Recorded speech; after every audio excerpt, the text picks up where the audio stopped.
तो वहीं आपको बता दें कि मध्य प्रदेश के कई जिलों में आसमान में एक रोशनी यहां पर देखी गई है और ये तस्वीर देखने के बाद से अब सभी एक अलग अलग दावे कर रहे हैं। तो देखिए आसमान में किस तरह से ये रहस्यमयी रोशनी यहां पर देखी गई है, ये अलग अलग जिलों की तस्वीर हम आप तक पहुंचा रहे हैं। देखिए शहडोल में भी रोशनी यहां पर देखी गई है, तो वहीं छत्तीसगढ़ के भानु प्रतापपुर में देखी गई। तो ये रहस्यमयी रोशनी को लेकर के आपको बता दें कि कई अलग अलग दावे किए जा रहे हैं। हालांकि वैज्ञानिक जो है वो इन दावों को नाकार रहे हैं और अब ये जो तस्वीर है अब ये सभी लोगों के बीच में एक चर्चा का विषय बनी हुई है। सभी अलग अलग चर्चाएं कर रहे हैं इस तस्वीर को लेकर के, अलग अलग दावे किए जा रहे हैं। हालांकि वैज्ञानिक जो है वो सभी दावों को यहाँ पर नाकार रहे हैं। तो जैसे ही लोगों ने इस तस्वीर को अपने आसमान में देखा, उसके बाद से लोगों ने तुरंत अपने फ़ोन के कैमरे से इस नज़ारा को यहाँ पर कैप्चर कर लिया, कैद कर लिया, जिसके बाद से तरह तरह के यहाँ पर दावे किए जा रहे हैं, तरह तरह की चीज़ें कही जा रही हैं। हालांकि हालांकि वैज्ञानिक जो हैं वो सभी प्रकार के दावों को यहाँ पर नाकार रहे हैं। तो आसमान में ये रहस्यमयी रोशनी जो है अब लोगों के बीच एक चर्चा का विषय बनी हुई है। और ज्यादा जानकारी के साथ आपको बता दें कि संवाददाता अमृतांशी जोशी हमारे साथ जुड़ी हुई हैं। अमृतांशी का रुख करते हैं। अमृतांशी, आसमान में एक रहस्यमयी रोशनी यहाँ पर देखी गई, जिसके बाद से लोग जो है अब तरह तरह के दावे कर रहे हैं। हालांकि वैज्ञानिक जो है इन दावों को अब साफ तौर पर, सीधे तौर पर नाकार रहे हैं। आखिर अब ये है क्या?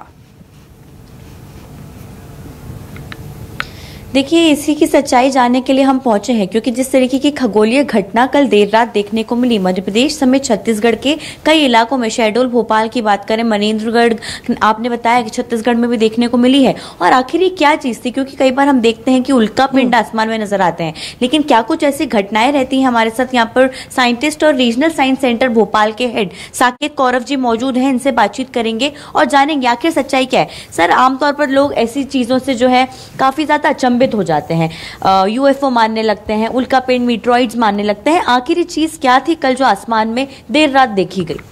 जी, सबसे पहले तो आपके पूरी दर्शकों को रीजनल साइंस सेंटर भोपाल की तरफ से नमस्कार। और इस विज्ञान यात्रा में आप विज्ञान केंद्र जरूर आएँ और इस कौतूहल भरे इन सवालों से जुड़े हुए मुद्दों को और बेहतर समझने के लिए आप हमारे विज्ञान केंद्र आएँ। जहाँ तक इस कल की घटना का सवाल है, तो जो इमेजेस और वीडियो रील देखने को मिल रहे हैं और कल संयोगवश कल ही अमेरिकन इस कंपनी है स्पेसएक्स, जिसके फाउंडर हैं एलोन मस्क, उस कंपनी ने स्टारलिंक के सीरीज़ के लगभग 53 सैटेलाइट्स को लॉन्च किया है, जो कि एक सीरीज़ में होते हैं। और कल रात को जो फुटेज देखने मिला उसके आधार पे अमूमन यही लग रहा है कि वो उन 53 सैटेलाइट्स की एक रेंज में वो एक के पीछे एक चल रहे हैं। और जब ऐसा होता है, जब बल्क में आप सैटेलाइट लॉन्च करते हैं, तो और वो लो अर्थ ऑर्बिट सैटेलाइट्स हैं, क्योंकि वो सैटेलाइट जो है स्टारलिंक इंटरनेट प्रोवाइड करने के लिए कंपनी की एफर्ट्स कर रही है ग्लोबली।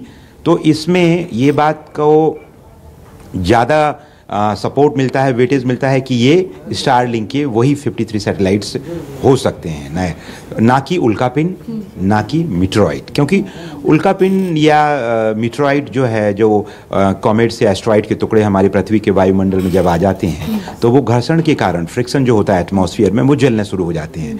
अमूमन बहुत हद तक बड़ी मुश्किल से वो सरफेस पे कुछ ही टुकड़े पहुंच पाते हैं, अधिकतर वो जल ही जाते हैं। लेकिन कल ऐसा देखने को नहीं मिला था कि वो मतलब हम एटमॉस्फेयर में उन्होंने एंटर किया है।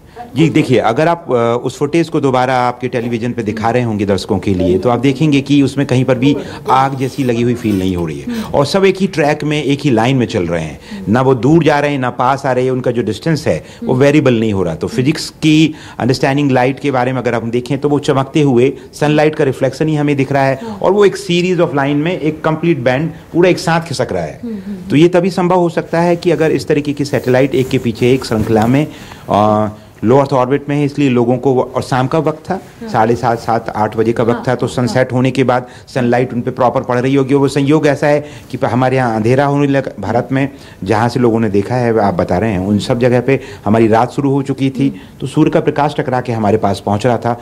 ठीक है, संभव था ये स्टारलिंक के सीरीज कुछ महीने जी जी जी जी ठीक है अमृतांशी, तमाम जानकारियां साझा करने के लिए और हमारे साथ जुड़े रहने के लिए आपका बहुत बहुत धन्यवाद।